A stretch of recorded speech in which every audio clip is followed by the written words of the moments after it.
Hello and welcome to Bracketology.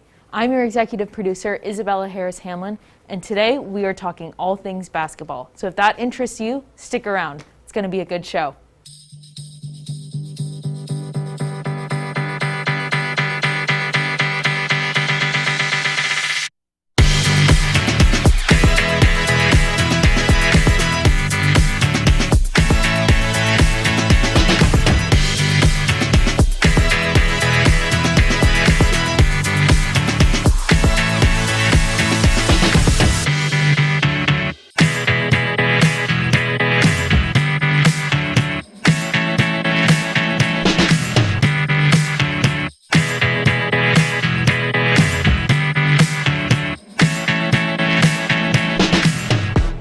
Welcome into our second edition of Bracketology. I'm Ethan McReynolds. And I'm Brandon Coe. Thank you so much for joining us today. The NCAA tournament has been in full swing for a week now. How's your bracket doing so far, Brandon? Ethan, my bracket is looking horrible. 3 out of my final four picks have already been eliminated, and it's been a rough go at it. How about you? Yeah, I feel that one. All I got to say is my mom's been talking trash all week. All that needs to be said there. After a long week of anticipation and preparation for Mark Few and the Zags, Gonzaga opened their tournament with a matchup against the 16th-seeded Georgia State Panthers, winners of the Sun Belt Conference Tournament. And man, did the Panthers come to play in this one. A back-and-forth game from the opening tip, the Panthers hung around, leading as late as the 13-minute mark in the second half.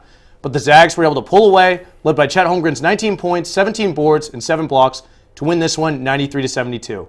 That set up a second-round matchup with the Memphis Tigers, who tested the Zags in this one as well, as they took a 10-point lead into the half.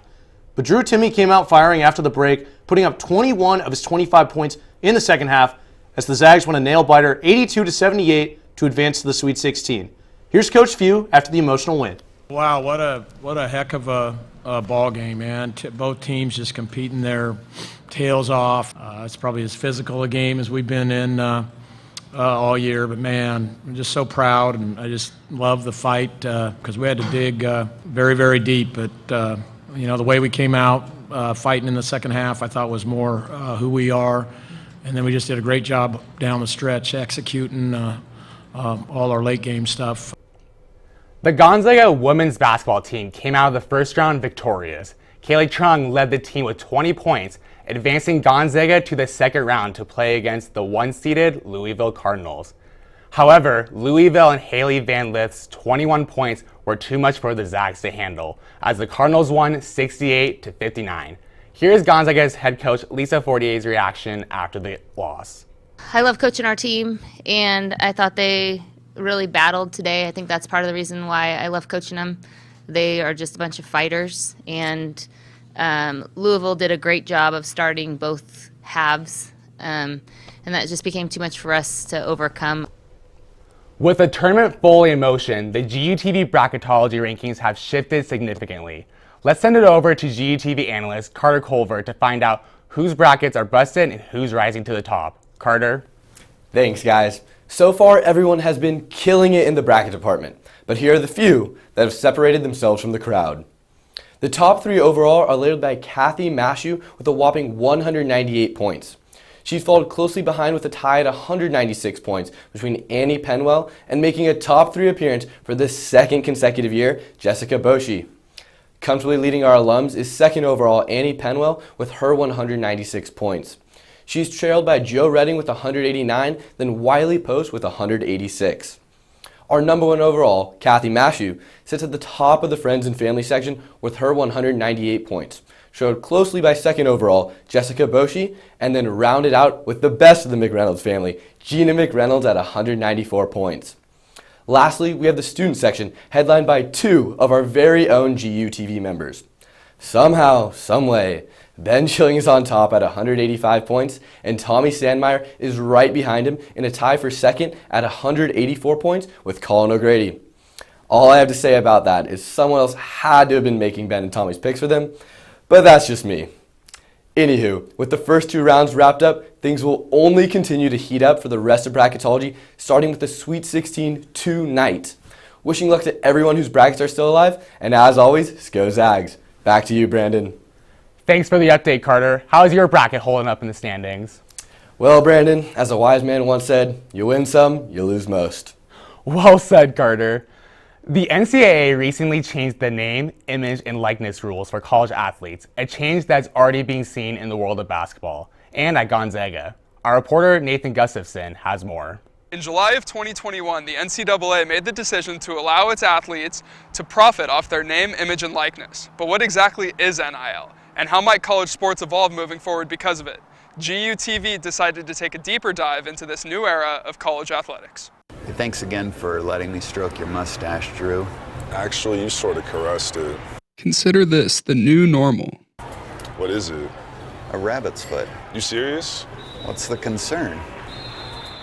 The rest of the rabbit? College athletes like Gonzaga's Drew Timme profiting off his name, image, and likeness. There had never been really any scheme or system in place to allow college athletes to benefit or profit in any form or fashion directly from their name, image, and likeness rights. And so the change of rule now permits them to seek out certain sponsorships or influencing deals or whatever it might be. A sense of fairness and justice has been at the forefront of the movement for NCAA athletes to benefit from their hard work and dedication.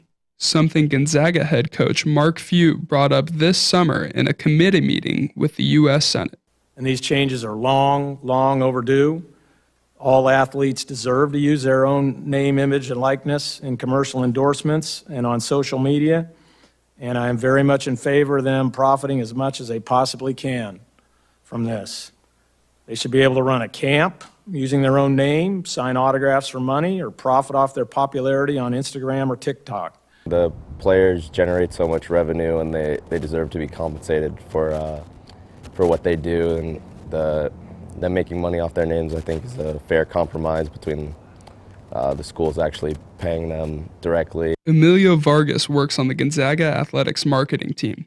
While he's in agreement with the NIL rule change, he's already seen how NIL has impacted his work. You can't take really any pictures with the players without any permissions, and recently, if you saw those promos that were filmed with like the big heads on Zag men's basketballs, because we can't use the footage from NCAA. While exact financial details have yet to be released, we've already seen Gonzaga stars sign multiple NIL deals. Currently, Drew Timme has sponsorship agreements with Dollar Shave Club, Boost Mobile, and the Northern Quest Casino. Chet Holmgren has similar deals with Bose Audio and Topps trading cards. We're allowing student athletes to reap the same benefits financially that other general students of a university would. For so many people, this is creating opportunities to earn life-changing money in some situations for highly thought of elite athletes, but also providing very interesting revenue streams and opportunities for other student athletes that may not have the highest profile. The NCAA generated over $1 billion in revenue for 2021, proving that college athletics is a big business. But for the purist of the NCAA, there are still some concerns about NIL rules. It creates a system that is driven more by finance. We already know it's very much driven by business, but even more so. And then that will take away something from the purpose of experiential learning, of being involved in sports and what it means to be part of a community and be a part of a team. While the issue of compensating student athletes will remain a hotly debated and complex topic for years to come, the new NIL rules undoubtedly allow for students to profit off their work and build a brand for themselves while still in college. For student athletes, it seems like a strong step in the right direction. Let's send it back to the studio. It's fascinating to see how these athletes have used these new rules to their advantage. Nathan, thanks so much for that insight. We're stepping aside here, but don't go far. When we come back, we'll get an inside look at the life of a Gonzaga cheerleader on the road with GU basketball. Then later, a deep dive into how the Zags have done so far in the tournament with a few Gonzaga hoop experts. Stay tuned.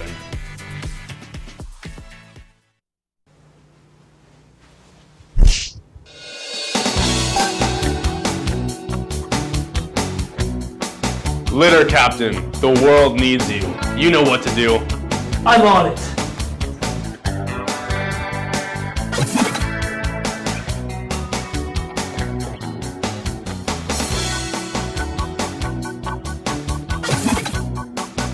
You there!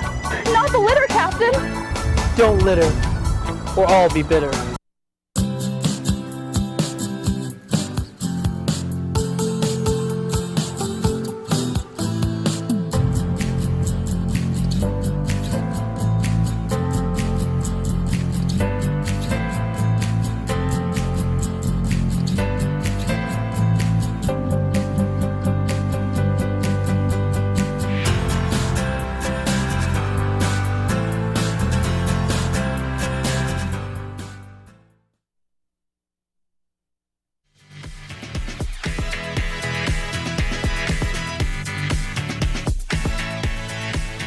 Welcome back to GUTV Bracketology. I'm Ethan McReynolds. And I'm Brandon Coe. Glad to have you with us. Our very own Jake Webley is a GUTV student of many talents. From producing great packages to making high-quality graphics, he's a great part of the team. But this is not the only team Jake is on. Jake took a camera along with him as he traveled with the Gonzaga cheer team to the NCAA tournament in Portland. Tell us about it, Jake. If you don't know me, my name is Jake Webley, and besides being a GUTV student, I am also a part of the Gonzaga cheer squad here at GU, and I am excited to share with you today my experience about being on the road with the Zags. And as y'all know, the first stop for the mighty Bulldogs during March Madness was Portland, Oregon. On Tuesday, we left Gonzaga around 3 and were dropped off at an airport where we boarded a private plane. Once we landed, we took the bus to the Ninth Hotel in downtown Portland where we would stay for the remainder of the trip. The following morning, I attended class through Zoom in a Portland Starbucks with some teammates and a few band members. Just because we're traveling doesn't mean we get to skip class. In the afternoon, the players, the band, and the cheerleaders got to check out the empty Moda Arena and get familiar with the space. While the basketball players practiced their shots, we got to practice our stunts and tumbling on our side of the court. When we got back to the hotel, we warmed up all of our timeout routines in an empty ballroom, getting hyped to finally see March Madness in action. The next day, before we headed to the arena, we attended an alumni event at the Left Bank Annex, where we interacted with Zag fans from all generations. After some quick cheers, we headed to the arena for the first game of March Madness. When we finally got there, we were brought to our practice space, which we shared with all the other cheer teams that were there for the day, and warmed up one last time.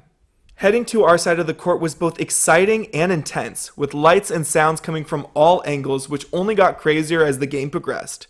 2 hours later, the Zags took the dub against Georgia State, and we were on to the second round. March 19th was round 2 for the Zags, but before we could leave, we had to pack everything up and load it onto the bus because once the game was over, our flight was directly after. We loaded up the bus, attended another quick alumni event, and finally headed to the Moda Arena for the second time. I have to say, being up close for these games is indescribable, and it's incredible to perform in front of our fellow Zag fans. I promise you, we'll do everything we can to keep the energy up, whether that be at home in the kennel or in a different state. 2 hours and a lot of screaming later, the Zags won and progressed on to the Sweet 16.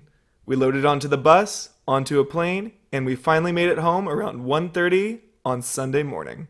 This trip to Portland was unforgettable, and it's hard to believe that I leave once again on Tuesday to San Francisco to cheer in the Chase Arena. With GUTV and Zag Cheer, I'm Jake Webley. Thanks, Jake.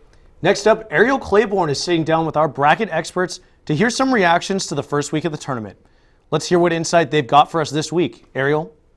Thank you, Ethan, and welcome back to another edition of Bracket Breakdown. The NCAA tournament has kicked off its first and second rounds, and the madness has certainly begun. Joining us today once again to recap the exciting Zags weekend is senior and GUTV analyst Nathan Gustafson and our video broadcast and production coordinator for Gonzaga University, Stephen Karr. Thank you both for joining us again today. Absolutely. I want to start our recap focus with the women and the amazing season that they had and the hard loss they faced in the tournament. Stephen, who were some of our star and or key players from our women this season? Well, I'd say normally over the past 10 to 15 years of Gonzaga women's basketball, there's always been one or two players that you can point to and be like, these are the star players. This year's team was unique in that I don't think there really was one or two players. Like there was so much balance on the team. I think they ended up having 5 players that all averaged between 9 and 11 points. So the balance that they had on the team, Kaylee Trong took a huge step up, Melody Kempton took a huge step up, and then their 2 super seniors in Sierra Walker and Abby O'Connor both took a big step up as well. So just the amount of balance that they had, and I think overall coming into the season losing 50% of their scoring, 50% of their rebounding from the year prior, for them to still win 20 plus games, plus the WCC tournament, plus an NCAA tournament game, like that's an unbelievably successful season and a tribute to Lisa Fortier and her staff. Staying on the topic of winning an NCAA tournament game, Nate, what is something you thought worked well for our women in their game against Nebraska? Well, Kaylee Trong just had a phenomenal game, going for 20 points. I think it was 5 boards and 4 assists. She played outstanding, and we were able to win 3 of the 4 quarters in the game, and I think that shows consistency. And to go and play a good team like Nebraska and win by double digits the way that they did, I thought was fantastic, coming off a highly successful WCC tournament. And, at the end of the day, the only thing that we ran into was an absolute buzzsaw in the one-seeded Louisville. And I think, agree with Stephen that it was a very successful year for our girls, and they should be very proud of the season they had. Well, that's about what's going to do it for our recap section of Bracket Breakdown. I'll be sitting down again with Stephen and Nathan later in the show to talk about tournament predictions. Still more to come here on Bracketology. When we come back, we'll introduce our Alumni and Senior of the Week. Don't go anywhere.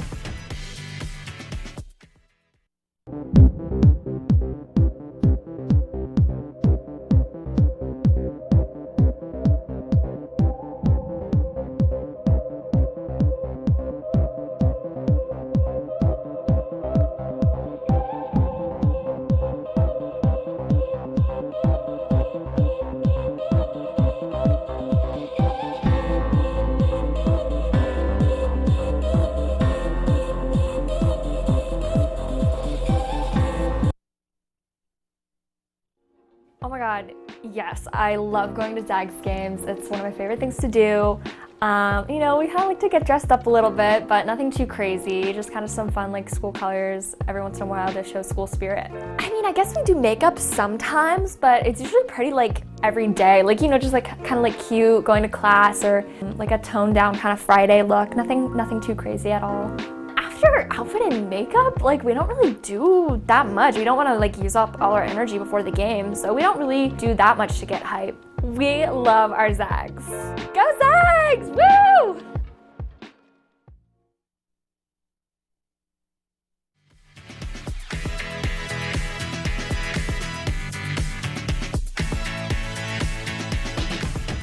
Welcome back to GUTV. This is Bracketology. Ethan, I don't know about you, man, but I am super pumped to find out who our Alumni of the Week is. I'm so excited. I've been losing sleep all week trying to figure out who it's going to be. No one won't give me a hint or anything. I'm really excited to see this. Personally, my money is on Adam Morrison, but we'll see. Yeah, that's a good one. Anyways, alumni are always a strong force behind the success of Gonzaga, on and off the court. GUTV reporter Nolan Avery caught up with an all-time great GUTV alum. Nolan, I can hardly wait. Who is our Alumni of the Week? Thanks, guys. A big part of college is finding out what you want to do when you enter the real world. And for our Alumni of the Week, she found that her calling lies in local news. Deni Hawkins, GUTV alum, is now a morning anchor just across the state border in Boise, Idaho. I sat down with her and we talked a little bit about her experience here at GU and how it affected her career.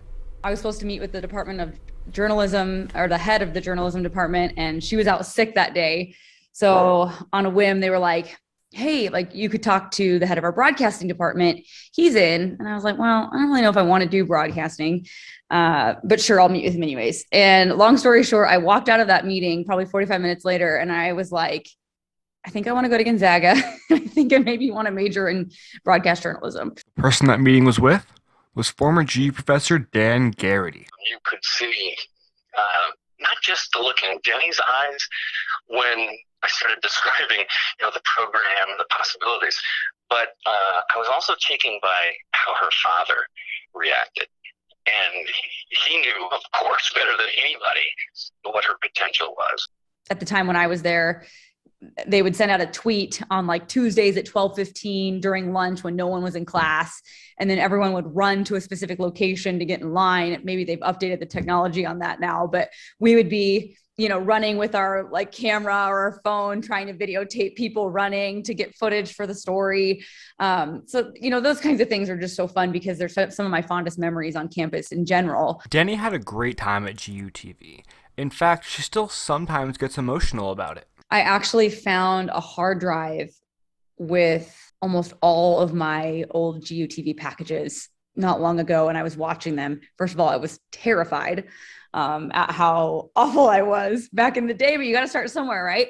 But the biggest thing Deni learned at GUTV is that building a community is invaluable. I mean, the community, whether it be at GUTV or just Gonzaga in general, is like the thing I missed the most about college. It's the thing that I as I sit at any game watch or anywhere where I'm wearing Gonzaga stuff and I get into a conversation with people about Gonzaga, it's the word that comes up every single time, almost to the point where it makes me emotional, because I think Boise's a great community. I have a great community here.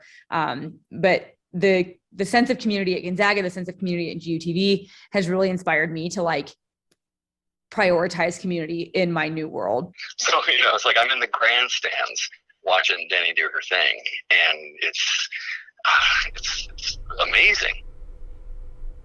I want to thank both Deni and Dan for sitting down with me and chatting for a little bit. You can see Deni anytime at 7 a.m. on the KBOI Morning Show. Now, back to the desk. Thank you, Nolan. Great to hear from Deni. Highlighting standout broadcast students in our shows is a bracketology tradition, and this week is no exception. GUTV reporter Tommy Sandmeyer spent some time finding out what makes our Senior of the Week so great. Tommy, who's our standout this week? Thanks, guys. I'm outside the Myrtle Woolton Center where our Senior of the Week, Ursula Hood, has spent countless hours preparing for this semester's upcoming spring dance concert.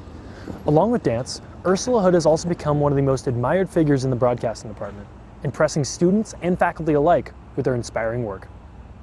I'm Ursula. I'm a broadcasting major, economics major, and visual literacy minor. I started off in broadcasting, taking the fundamentals class my sophomore year, and that's where I really found the love for making video and producing. My love for broadcasting continued throughout the rest of the courses as we were making videos, working with other people. I learned that I really enjoy producing and editing stories together. Along with her love for broadcasting, Ursula also has a passion for dance, and she used the skills she learned throughout her time in the broadcasting department to create a screen dance, which was featured in the Cure Personalis Film Festival. So the screen dance that I got to make for that film festival was titled The Beauty of Nature, and within that process of making that film, I got to branch out from just my broadcasting skills into a more creative filmmaking aspect. Fellow classmate Arielle Clayborn has known Ursula for some time and has seen firsthand Ursula's ability to learn quickly and execute at a high level. I remember our first broadcasting class we had together when we had to do kind of all the different sections in here, and she sat at the director's table and she killed it like she always does, but it was just something that seemed so natural to her, and it's exciting to watch how she's grown over the past few years that I've known her. Ursula has become a standout in GUTV's program, and she hopes to continue learning and adapting as she looks to the future. In the future, I hope to continue growing my skills that I learned here at GUTV, like editing and producing, and I really want to continue forward with producing in more of a creative atmosphere in the future. Ursula Hood continues to inspire others with her work and will no doubt have a positive impact on whichever community she lands in. But it's her endearing personality which truly makes her unique and will surely lead her to success in the future. Back to you guys in the studio. Thanks, Tommy. It's so awesome seeing Ursula get the recognition she deserves. She's been an integral part of the broadcast department her 4 years at Gonzaga, and someone who will be dearly missed come graduation in May. We are going to take one last break, but stay tuned for the second part of our bracket breakdown with predictions for the tournament. Stick around. I'm fine. This year's going a lot better. I'm making friends. I'm not as homesick. I've started talking about it. I don't take those meds anymore. And those thoughts, they don't scare me as much. But am I okay? I think I'm okay. I don't really know what to tell people. No one's really asked me that in a while. Go Zags! Go Zags! Go Zags! Go Zags! Go Zags! Go Zags! Go Zags! Go Zags! Until next time, I'm Greg Talbot. Go Zags!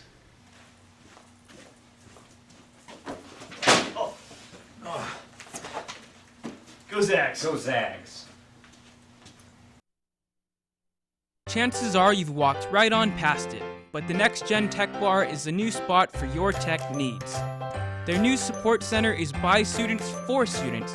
Don't be intimidated by their white lab coats because they are more than happy to help. Whether you need a password reset, software update, or a new Ethernet cable for your computer, the NGTV staff has got you covered. So come on by and get the help you need today.